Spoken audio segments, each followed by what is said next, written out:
আমি অনুরোধ করছি বাকি সহনাগরিকদের, আপনারা যদি এরকম বিপদে কেউ পড়ে, বাংলাদেশে হিন্দুরা এরকম কোনো বিপদে পড়ে, মাথায় রাখুন এটা আপনাদেরও কাজ এটা আশ্বস্ত করা যে তারা সুরক্ষিত। 31শে ডিসেম্বর 2024 অবধি যে বাংলাদেশি হিন্দু ভারতবর্ষে পদার্পণ করেছে, পা রেখেছে, প্রত্যেকে সুরক্ষিত। আমি ফুল ফ্রেমে হিন্দু শরণার্থীদের যে কোনো চিন্তা নেই, চিন্তামুক্ত তারা, একবার দেখে নিই।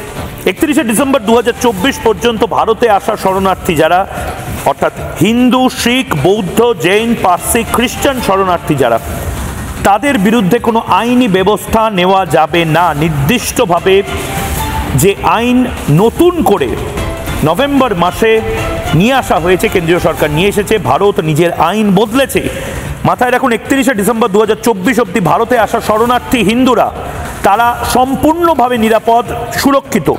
পাসপোর্ট ভিসার মেয়াদ ফুরালেও তাদের বিরুদ্ধে কোনো ব্যবস্থা নেওয়া যাবে না, পুলিশ কোনো হয়রানি করতে পারে না।